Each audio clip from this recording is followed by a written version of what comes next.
All right, guys, it is another, what is today? Today is Tuesday, and my schedule's all messed up. But tonight, we've got a special edition just due to scheduling changes.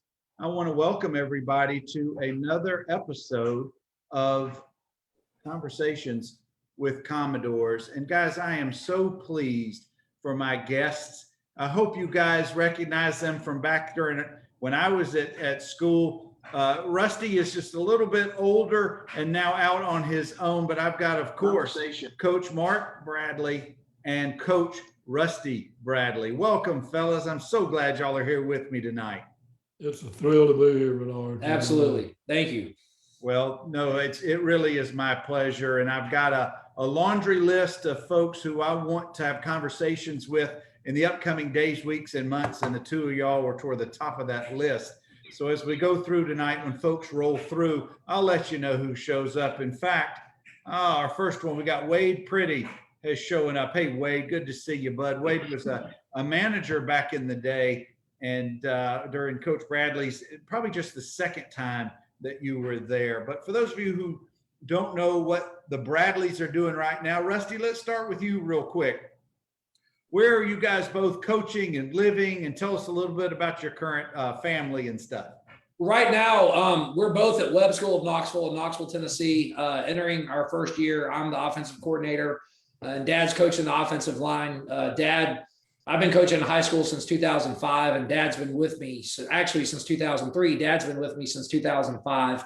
And I was the head coach at Christian Academy of Knoxville in Knoxville, Tennessee, from 2007 through the 2015 season, with Dad working with me as the defensive coordinator and the offensive line coach.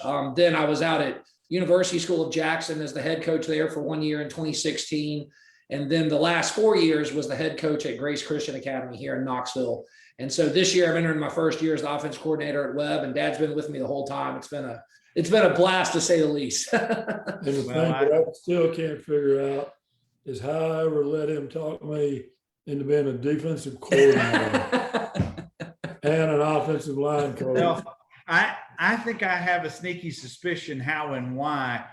Coach, you've had a remarkable coaching career. It's spanned more than 50 years, starting at Berry High School in Birmingham, through the high school ranks, into the college ranks, now back into the high school ranks. But my first question to you, Coach, is what's it like coaching on the same staff with your son and seeing all the success his teams have had over the last several years?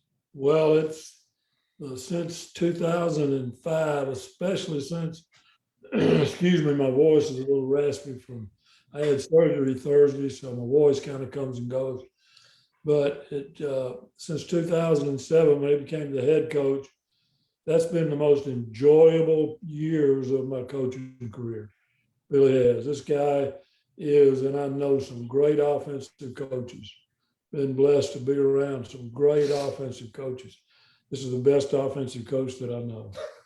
And what a blessing for you guys to coach together. But we got a whole bunch of names that are rolling through that want to say hello to you, Coach and Rusty. We got Greg Simmons. He remembers when Coach Bradley was a college rookie coach. Great to see you, he says. I remember. Mark Matlock, great to see you, Coach Bradley. Yeah, I remember. Now, one of your running around buddies, Sheppy, Coach Shepard, says to tell both of you guys hello. Sheppy and I have a mutual friend who coaches with us at Webb. So Sheppy and I stay in contact through our mutual friend a good bit, and I'm going to call him up one of these days here before very long. Well, Coach Shepard, I hope you stay with us as long as you can. I don't know if Linda's let you out of the kitchen from doing your dishes duty at the restaurant. Thank you for joining us, at least for a little while. And one of the Keystone Cops, he's always with us when we have these shows. Billy Smith says to tell you hello. I love those guys. They were fun guys. They were fun, and Billy shows up almost every week that we do this, and I really love and thank you for the support, Billy, as always. All right, Rusty, here's my question for you.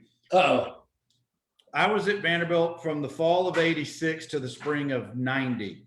During that time period, you were running around just having, it seemed to be the best time Absolutely. You couldn't have been in more than about 5th or 6th grade at that time, but you'll have to, oh, Dwayne Jones says to tell you guys hello. Good.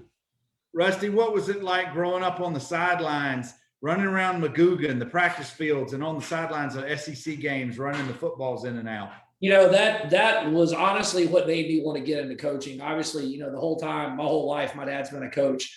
But honestly, when Dad was at Vanderbilt the first time, from 1980 to 1982, I remember I was 6 years old and I was sitting in Dad's office and Watson Brown came in and started talking to me and was just so nice to me. And I remember it was at that point I decided I wanted to be an offensive coordinator because of him.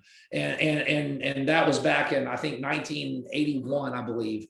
And so just growing up around the game, that's all you knew, being at practice, going to work with Dad, going out recruiting with him. He'd take me on the road with him at times, being on the sideline during games, being a ball boy, being around the action up close, just I wanted to play as long as I could, but I wasn't the greatest of athletes. And so getting into coaching was just a natural thing for me, growing up around the game and watching Dad coach and all the work and everything he put in. I fell in love with it. And it was, like you said, the best time of my life. And just going out and hanging out in McGugin and playing in the gym and sitting in Dad's office, sitting in the TV room, going to practice and having players come up and just kind of mess around with you. It made you fall in love with all of it. And when Dad was at Vanderbilt, that was such an influential part of my life. And really when I was kind of figuring out what it was I wanted to do. And that obviously had a huge impact on me. Oh, I bet it did. Who were some of the other coaches' kids who were about your age in that time period? Oh, wow. Gary Shepard Jr. Was around. Trying to think, Matt Schmitz was around, Coach Schmitz's son, are the two that kind of stick out to me. I remember there was a time where Gary Jr. and I were riding in a golf cart the week that Vanderbilt played Tennessee. And I think I was in the 5th or 6th grade. And Coach Brown actually told us to drive around the field and look for spies because he was convinced that Tennessee had spies watching practice. And so Gary Jr. and I spent about 2 hours riding around in a golf cart looking for spies that didn't exist. And Coach Brown gave us Krispy Kreme donuts after. So, it's just little things like that I think he was just trying to, give us something to do to make things fun. But just people being so nice was just incredible. Now, Rusty, are there woods anywhere near where you guys live? Are you in the mountains and the woods? No, there's some woods kind of off in the distance. We're not too far from the mountains, but not too close. Well, I know where some snipe are hanging out. If you want to go hunting later tonight, I'll check it out. I'll check it out and get back with you. Coach Bradley, let's talk about Berry High School in the late 60s. Mountain Brook High School in the 70s. There was some pretty good high school football when you were first starting out. How did you get your start? What sent you in that direction? Well, I was in school at Samford and was going to be a teacher and wanted to be a coach. Did my student teaching at Berry, and they were nice enough to let me join the coaching staff sort of as an unpaid volunteer.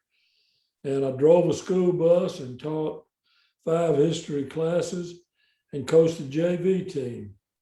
And that was at Berry. And from there, that sort of led to a year of coaching the offensive line. And then a friend of mine took the head coaching job at Mountain Brook, which is a neighboring school.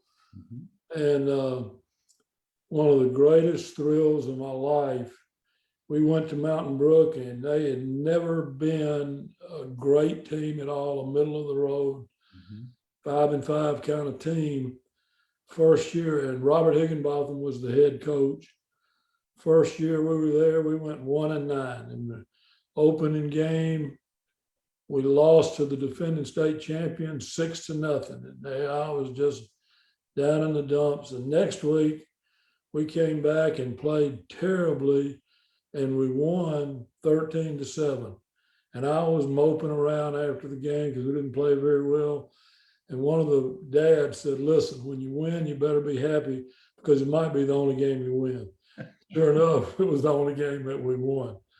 But from there, we built and worked and developed and went 7-3 the second year. And then the years 3 and 4, won 27 games in a row and back-to-back championships. And one of those years you beat Dothan High School, which featured Stedman Shealy, Yes, we went did. on to Alabama, but it didn't hurt. You had a pretty good running back in your own backfield, didn't you? We had a pretty decent player that made us all better coaches. He sure did. Major Ogilvy, special guy. I can't remember which game it was. Wasn't the Dothan game, but our quarterback had a bad ankle. And on Wednesday, I told Major, I said, Major, we may have to have you for about 42 carries in this game, 40, 45 carries, because Richard's hurt. I don't know what he can do. He carried the ball 42 times for 300 and something yards in a game that we won. Wow. And the thing that I love about this is that group of guys from the 75 and the 76 team still every couple of 3 months gets together for lunch. And I've been able to come down to Birmingham for 2 of those, and they're special. Wow. That's special. Oh, that's one of the beautiful things about sports.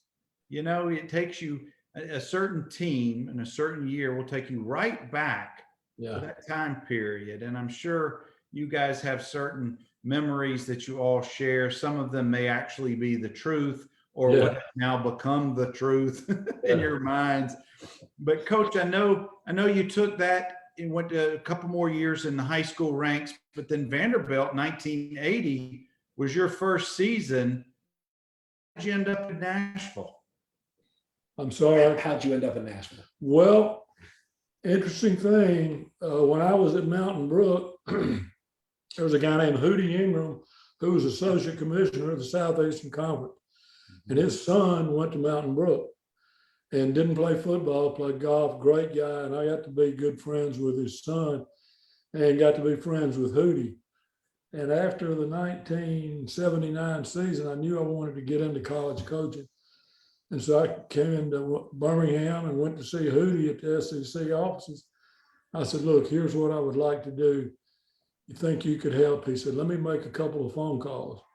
And George McIntyre, who was at one time the head coach at Vanderbilt, had been Hootie's defensive coordinator when Hootie was head coach at Clemson. And so a couple of days later, I get a call from Coach McIntyre, said, Hootie Ingram says, you're somebody I need to talk to. Why don't you come up? And so I went up to Nashville, and in those days, they had what was known as part-time coaches. And you made the value of a scholarship. And so I went to Vanderbilt for the value of a scholarship, which in those days, the best I remember was about $16,000. And I had a wife and 2 kids. And so here we go with a U-Haul to Nashville on $16,000 a year. And they got my wife a job, and it was a dream come true for me. It was just great.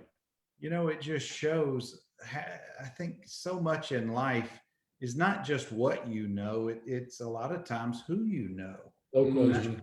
And I know that you stood on your merits and got the job on your merits, but it just sometimes just takes an introduction. And just Hootie Ingram vouching for Mark Bradley started your career in the coaching ranks in college. That's awesome. That's awesome. Now, you started coaching on McIntyre's staff, and you had Watson on that staff as the offensive coordinator. What were your responsibilities that first round that you were with Vanderbilt? Watson was not there the first year I was there. That's he was right. head coach at Austin Peay. Second year, he came in as the offensive coordinator, and I was a graduate assistant, did the normal graduate assistant stuff. And then the second year in 1981, Watson gave me the opportunity to coach the tight ends. And of course, I was thrilled about that. And Watson is such an unbelievably creative offensive mind, unbelievable. And the way he can scheme things up from wishbone with 2 tight ends to empty with 5 wide receivers and everything in between, and be good at it. and had a chance to coach a tight end by the name of Alma Matthews. And Alma Matthews made me a good coach. You know, he was quite a player. I think, Coach, I don't mean to interrupt you, but I think it takes a little bit of both from both coach and player, but it doesn't hurt to have the athletic abilities of an Alma Matthews out there. And a key person for me on the staff was David Culley, who's been in the NFL for years now and just became a head coach of the Houston Texans. And David and I shared an office about halfway down the hall in McGugin Center there. And so began to make some really close bonds and met some great people excuse me, on the field and off. People in the Nashville community, people at our church that are lifelong friends today that we met during that time of being at Nashville. I know of three women who you met back in the day, one of whom is still at McGugin, and that's Beverly Brothers, Lucy Jones, and of course, JJ, June Jakes. Absolutely. Those three made the athletes not feel as homesick, made sure that they were doing what they were supposed to be doing. I mean, they were the moms away from home, and they really just played those parts just beautifully. It was natural to them, of course. And you cannot put a value, you can't quantify the quality of those three people, what they meant to everybody in that building. Oh, absolutely. Coach, we got Jimmy Bronner says to tell you hello. Love Jimmy. Hi, good. Well, Rusty, let me switch over to Rusty for just a minute or two. What year did the two of y'all begin coaching on the same staff? Where was that? It was in 2005 at Christian Academy in Knoxville. I had been a GA at some different schools and really just felt led to try to get into coaching at the high school level, just never could find a full-time job in college. And so I went to CAK, that's what Christian Academy in Knoxville, CAK, in 2003. And Dad was coaching, he had been coaching previously at Stephen F. Austin, was done at Tennessee and was at Stephen F. Austin, and was actually coaching at Maryville College in 2004. And I was coaching at CAK. And a history teaching job, I believe, came open at CAK. And I was like, Dad, look, there's a history job open. We need an offensive line coach. That'd be kind of cool if we worked together. And, Dad was like, hey, why not? And the salary was about the same. And so that just ended up working itself out. And Dad came on as an assistant, and I was the offensive coordinator in 2005 at CAK. And then after the 2006 season, the head coach at CAK resigned, and they promoted me to become the head coach in 2007. And we've just been together ever since. It's been awesome that I can boss Dad around and then still ask him for money after practice. So I get the best of both worlds. You just hit on where I was going, and I was hesitant to bring it up, but you opened the door. At what point was there a conversation between the senior Bradley and the junior Bradley about the division of power and how it was going to play out either in front of the team and staff or on the ride home after practices and games? It was day one, and Rusty walks up to me and he says, look, I don't need your input. I don't need your ideas. I just need you to do what I tell you to do. And I go, okay. But, it's really kind of fun because, once I took over as the head coach at 2007, it was one of those deals where Mom and Beth would ride the bus with us. And so all four of us are on the bus when we go to road games. It kind of just became a Bradley party of four deal everywhere that we've been. And so it's been a lot of fun. We have fun with it. The kids, because people don't know, they call me Coach Bradley. Do they call Dad Coach Bradley? So in 2012, we had a player, Twitter was coming out, and we had a player that started a Twitter account for Dad. And he always called Dad Sweet Old Bradley. And so Dad's nickname became SOB.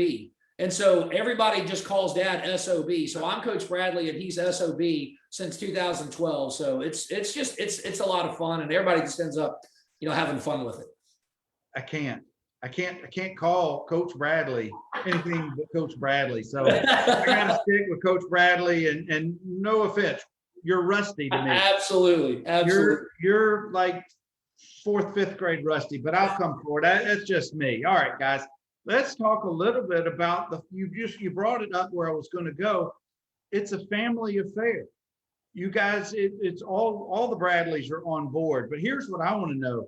Do you ever look up, I don't know, not necessarily in the stands, but catch mama's eye and she just kind of raises that eyebrow like, your dad's right about this one? It's been honestly one of those deals where there's times where, Dad's kind of getting on an official, or he's kind of not staying back far enough. And I'll just be like, Dad, look, if you don't stop, I'm going to have Mom take away your ice cream when we get home, or just, there's been times where I can distinctly, I don't care. We're playing in a state championship game in Cookeville, and I can hear Mom's voice, in the stands. And so it's just one of those deals where she's as into the game as anybody. And then Beth's right along there with her. And so she's definitely had to step in and correct us both a couple of times. So over the years, which one of you or both has needed to have a get back coach next to you on the sidelines? Right there. No, hands down, not even close. I'm phobic about everybody staying back, and he's the number one culprit as far as having to keep back at times. So he's gotten better as he's aged, but hands down, it was him. There's no question. And how many flags have been thrown over the years because Coach Bradley? He got one in Rockwood in 2008, and I still won't let him live it down. An official threw a flag on him because Dad questioned a holding call, and the guy turned around and just threw a flag on him. So, and I bet when you went back and looked at the film, I was right. All right, well, Coach, let's come back. You followed Watson to Cincinnati, then to Rice, and then you land back at Vanderbilt in the fall of '85 going into '86. Right. Coach Mack and his staff are out, and that's where my world and your world collide, because I was a senior being recruited at that same time. Do you remember vaguely about when you guys were leaving Rice, when maybe Watson came to you guys as a staff and said, it's time to go home, or something like that? Yeah, very much. The rumors are out. You hear all of this stuff. They're going to make a change at Vanderbilt, and Watson's last year there as a coordinator, we were really good. We were 8-3, played in the Birmingham Bowl, and it was just sort of a natural thought process that it would come to him. And so he told us at the end of our season he would let us know as soon as he knew something. And obviously, being from where we're from, I loved Rice. I love Texas, still love Texas, have recruited Texas the whole time I was at UT. But a chance to come home was a chance to come home. And we were thrilled to death to get it, to do it. That's what I was going to ask you. You'd only been at Rice for 2 seasons, I think, or 2 years. And then you came back in the fall of '86. Now, I've always been curious, and I know this has changed over the years throughout college football, but how were coaches back then in the '80s? How did you know where your recruiting territory was going to be? How did that get divided up? Excuse me. We would just meet and sort of what makes common sense. Where do you have connections? Where do you know people? Of course, having coached in high school in Alabama for 11 years, I probably had more connections in Alabama than any of the other guys on our staff did. And so that's sort of how I inherited Alabama. And it was an easy drive. Many, many nights I have on Thursday night would drive to Birmingham and spend the night and do what I had to do. All day on Friday. And I used to carry a big cooler, and I had a Ford Bronco, carried a big cooler in the back of my Bronco. And when we had a bye week on Saturday, I would go to a game, and on Friday afternoon, before I would go to a game, I'd go to Gus's Hot Dogs on 2nd Avenue in Birmingham. Still open. I would buy as many hot dogs as I could get in that cooler. Oh, that's awesome. There might be 60. And they would stay good in that cooler. And I would go wherever I had to go to the high school game at night and then drive from Birmingham. I lived in Brentwood. Drive from Birmingham to Brentwood after the game, get home at 1 or 1:30 in the morning. And by 9 o'clock, if we didn't have a game the next day, I'm eating hot dogs and watching football on TV. And usually that's awesome. Those 60 hot dogs, I got the majority share of those 60 hot dogs. Well, if your travels ever bring you back to Birmingham, that's where we'll go. Love it. Gus's is still open down on 2nd. Love it. Oh, we got a treat. Guess who's just popped in? Coach Randy Ross. How you doing, Coach? Hey, Randy, how are you?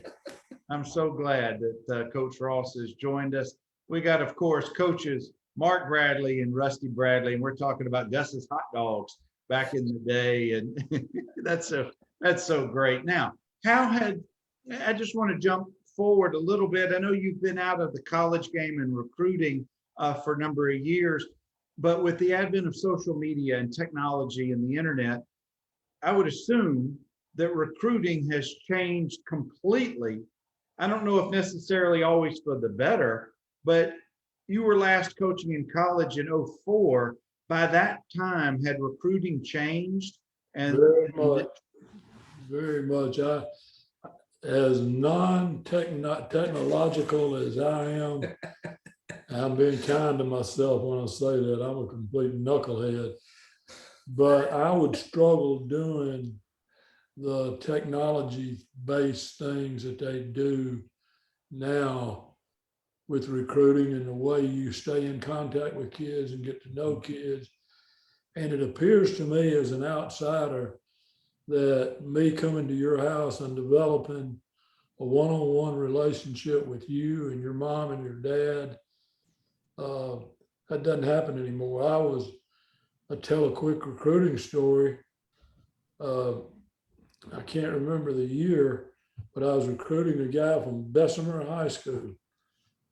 And he came up on his visit, loved it. We had a very close relationship. Back then, you could be out on Christmas Eve. I had Christmas Eve lunch with his family in Bessemer. I had a great visit. They came on their visit. We had a great time. His mom and dad said on Sunday, we're going to drive back, but we'll be ready to commit on Tuesday. Well, I followed them back on Sunday, about 100 miles behind them. Monday, did some things and went by the school, and the coach said, "Mark, we got a problem." I said, "What's that?" He said, "Alabama called Johnny last night, and they had a guy in who was the #1 lineman in the South, and he and Johnny were big buddies. And he had told them, if y'all will recruit Johnny Howard, I'll commit to Alabama." And so where he was going to commit to us on Tuesday, because I had grown up from Bessemer, wanted to go to Alabama. I get that. Yeah. And but I had gotten so close to his family and so close to, and then all of a sudden, in order to get that #1 guy, Wow. he goes, I'm sure for every one of those stories, you've also got some really great stories where the guys actually did sign, because at least in the state of Alabama, every year there seems like a few guys from our state end up coming to Vanderbilt. And there's Jamie Winborn is from Wetumpka, immediately comes to mind. I mean, there's so many names. Derek Gragg, Matthews. I mean, all these guys. I know that Alabama doesn't have the population that the state of Georgia or Florida has, but they seem to produce some pretty decent talent each year. Yeah, they absolutely do. There's good high school football in Alabama. Very good. Well, Coach, both Rusty and Coach Bradley, another one of your CAC connections. And back in my day, Tyler Chastain says to tell you both hello. Good. I know that all three of the Chastains went through that school, and gosh, Hudson just set all kind of hitting records Yes, he did. over his career. Yep. Yes, he did. Yeah. Well, guys, Rusty, let me come back to you, and let's just talk about the modern game a little bit. Every 10 years or whatever it is, it seems like the college game of today was the pro game 10 years ago. And that the high school game now is like the college game was 10 years ago. They seem to be catching up. Mm-hmm. I don't know if you see that. That's just my observation, but I haven't coached a single play. What do you see in the high school game now compared to, say, when you were coming up, when you were playing? I think the biggest thing that I see is just the caliber of athletes. You know, it's kind of like you said earlier with recruiting and everything. Recruiting starts so much earlier now. You know, just even at Webb, we've got 2 rising sophomore receivers that have Division I offers going into their sophomore year. And so to me, just the recruiting, I think, has caused, because recruiting starts earlier and earlier, kids are specializing more and more, that now kids are much more developed going into their junior and senior year in high school than say they were 10 years ago. And the caliber of players that are coming out now, it's just incredible. I just think that kids are specializing more. Kids are really training earlier, training year round. And recruiting has sped a lot of that up, where now, you know, if you don't have offers by the middle or end of your junior year, you're probably not going to get one. And so just the way that recruiting is working, it's starting to happen earlier and earlier and earlier. And I think that's changed the game, because kids are now focusing earlier. They're training with training and different things that people are doing now to really develop athletes. And it's continues to grow. And even schematically, you know, we started out throwing the football at CAK in 2003, and people didn't know what to do. And now you look around and everybody's wide open. Everybody's throwing the ball with off-season 7-on-7s and different things going on. Just kind of the game has grown. It really, really has. Now, Coach, I'm really trying to look hard past the fact that you coached for that orange team after Vanderbilt. So I'm gonna put that aside for just a minute. I want to focus back on your second tenure at Vanderbilt. And it was Watson Brown's return to Nashville.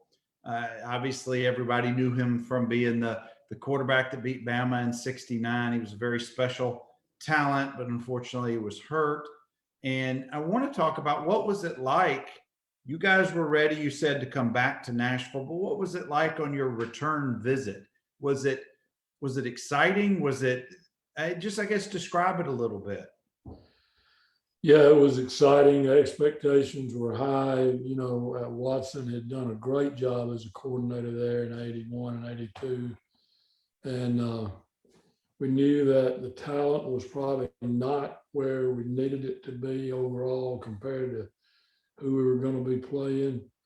But Watson does such a great job scheme-wise of maximizing and finding advantages and maximizing the ways for his guys to give them a chance to be successful. And I think I'm right in saying during our period of time there, I think we beat Florida in '82. You beat Florida and Tennessee, I think, in that in the Hall of Fame Bowl season against Air Force. And one of the 2 or 3 biggest wins I've ever been involved in was beating Tennessee in the rain in Nashville in '82. It was pouring down rain when I got up in the morning, pouring down rain when I went to bed that night. And we threw it, no telling how many times in the rain anyway, because that's what we did. Yeah. And then we did some good things there. Beat Florida again, I think, in '88. Do you remember the color of yellow those jerseys were? Do we give Coach Shepard either credit or blame for picking out that color Yeah, we can. We'll give him blame. Either way, they worked on that Raycom 11:30 kickoff game. Yep, And that was also, I think Emmitt Smith did not play due to injury. yep. Yep. We had a big defensive stand pretty late to seal that game. I remember that. Yeah. Wow. Yep. But the days at Vanderbilt were fun, satisfying, fun. A lot of them weren't fun because of the things we were having to deal with. But the quality of the people that we were with was just awesome, just outstanding. Speaking of throwing a lot of passes in the rain, I want to take you to one particular game. Fall of '89, Nashville, horrible rain, Alabama game. Gromos was our quarterback. He threw that waterlogged football more than 60 times that game. Hollingsworth, their quarterback, threw it over 30. I think they had over 100 between them. We just lost by a small margin. But I don't know if you remember how heavy, and Rusty, you may remember this if you were running balls in and out. Yep. Those footballs had to have weighed 20 pounds each by the fourth quarter. I remember as a ball boy, I remember being on the sideline, and I mean, you couldn't keep them dry fast enough. And, that was back before everybody had the sideline tents and all the stuff they do now, and the fancy ball bags. I mean, we were just having towels over the footballs trying to keep them dry, and that was about it. But no, I remember trying to even just get the ball into the official. He might drop it or it hits the turf, and they just put it in anyway. So, but I do remember that game. Coach, let me ask you this. This is kind of a broad question, kind of spanning back. I want you to think on this one as well, Rusty. Going into coaching, I have always thought it's not just the love of the sport that you coach. There are many other factors that bring somebody into coaching. It's very similar to teaching, educating. You told us a little bit of how you got your start at Berry High School in '69, and you've been coaching over 50 years since. But what is it about the ability to communicate with young adults, with student athletes? On the field, off the field, you're a leader of young men and have been all this time. What is satisfying to you about this profession all these years? It's changed as we go along. Used to be it was winning the games, and still is. Don't get me wrong, it's about winning. But the other aspects, the personal relationships, the seeing kids like this, the group of Mountain Brook guys that meet every 2 or 3 months. First time we were going to go, I said to my wife, I said, wow, this is going to be great. It'd be so great to see those kids again. And she said, you do realize those kids are 60 years old. I said, hadn't thought about that, but it's the relationships, it's the things that you get to do, the bonds that you build that are unbreakable. And that's the best part.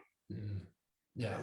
So many people who answer that question, and see if this is your experience as well, Coach.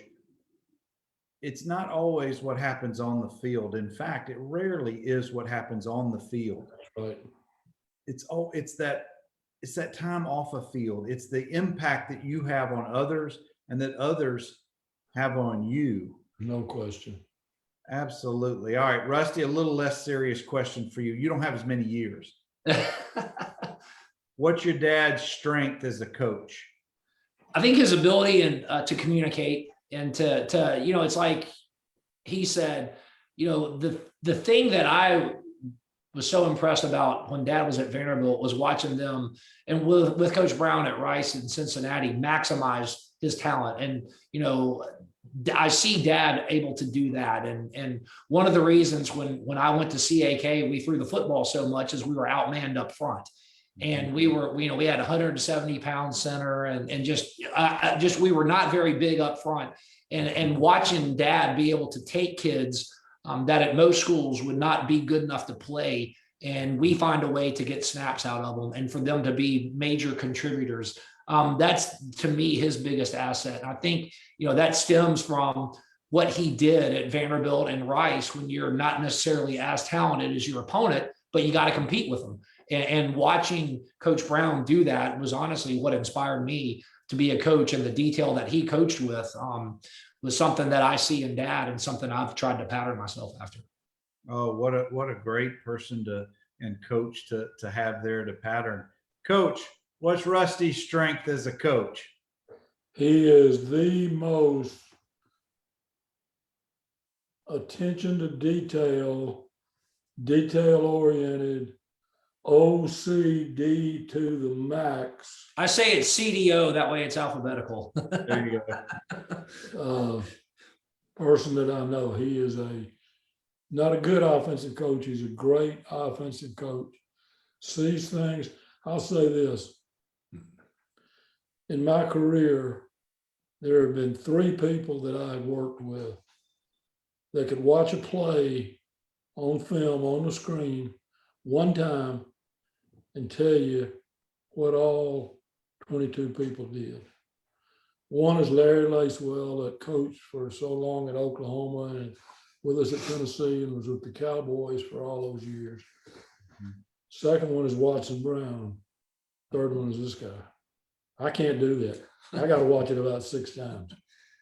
Wow. He can watch it one time and he can tell you what all 22 guys did. That's some pretty good praise right there. All right, we're not done just yet. Coach, I need for you to tell us a Gary Shepard story. Now remember, we're not public right now, but we will be after it gets up on YouTube. So you use your discretion. I got to use my discretion. That's right. Well, we were at Cincinnati and we were going up to play Miami of Ohio. And on Friday afternoon, Gary and I were driving up there, and it was just a little short distance. We were driving up there, and we both had an inkling from earlier in the week how things had gone, that Watson was being offered the Rice job. And this might be our last game after 1 year at Cincinnati. And all the way in the car, I didn't want to be the first one to say anything because I didn't know what Gary knew. Gary didn't want to be the first one to say anything because he didn't know what I knew. Finally, as we got close, we just said, the heck with it. We just started talking about it. It was kind of like the elephant in the room there for a little while. Well, I know you guys figured it out because you ended up going to Rice and then Vanderbilt together for the next several years. I have to ask, this is just killing me. How did you end up at UT? Well, this is the truth. I was out of work, couldn't find a job, and UT had about 3 ex-college coaches that had come there as graduate assistants that had ended up from that spending a year as a graduate assistant at UT had gotten their next job. And I thought, you know what? I got a son that's a 9th grader at Brentwood Academy. I got a daughter that's just finishing up high school. My wife's got a great job in Nashville. And I knew Philip Fulmer from recruiting together. He was the assistant head coach. We recruited the same area in Florida and some places. So I called him and he said, well, let me talk to Coach Majors. In a couple of days, he called back. Tennessee was in spring practice and he said, come over and meet Coach Majors. So I came over and met Coach Majors, and the opportunity was presented to come over here as a graduate assistant, and my family stayed in Nashville. I lived in Gibbs Hall in the athletic dorm. Now, you want to talk about an experience. You live in the athletic dorm with that bunch of wild horse riders. No, thank you. It was quite an experience. But I made some really strong bonds with people on the staff, with people in the Tennessee organization, with players. Still see a lot of those players today. And one thing, Well, Coach, you were there during a pretty special time period. We were good. Peyton Manning, team. I mean, those guys. You had Yeah. some big seasons in there. I was there for 2 years as a graduate assistant. And then they had an opening come on the staff, and Coach Majors gave me the opportunity to be the tight ends coach. And it just progressed from there. And then when the change was made at UT, I was able to stay on, didn't want to move my family again. Had the opportunity to go to Pitt with Coach Majors. Had the opportunity to stay and not move again. And we were here for 11 years. Well, and that's I know, Rusty, that's when you came up through the high school ranks, and the rest of it is history. Gosh, I can't thank you both enough. It's just flown by, and it usually does when we have such great conversations. Coach Bradley, Coach Mark Bradley, and Coach Rusty Bradley, thank you both, and it's been my pleasure to catch up with you guys and learn a little bit more about your stories. I really appreciate it. Bernard, thank you. It's truly been a pleasure. Yeah, thank you for having us, for sure. My pleasure, fellas. And this is the reason why I do these conversations each week, guys. We're going through folks who've been part of the program, whether they were a fifth grader, ball boy growing up at McGugin and running around Dudley Field, or coaching at 2 different times in the Vanderbilt program, and just talking about some of the good old days. Maybe not a lot of wins, but certainly a lot of memories, a lot of relationships were shaped, and just all good stuff to me. So thank you again, fellas. Thank you. And I'd just like to say, give my very, very best to all of the people that are associated with Vanderbilt and what Vanderbilt is and what it does and what it stands for. Well, that's very kind of you, Coach. I suspect after this, when folks see this, you may be hearing from some other folks from time to time from the past. But guys, that'll be it for today. What a fantastic conversation. Each week now, we have got them lined up from now until Labor Day. So I'm constantly looking for other folks to come in and have some conversations. And I so enjoy the camaraderie, the comments, the questions, the funny stuff that gets passed back and forth. But y'all have a great rest of your week. And remember, anchor down. Absolutely. Thank you. Thank you, Bernard.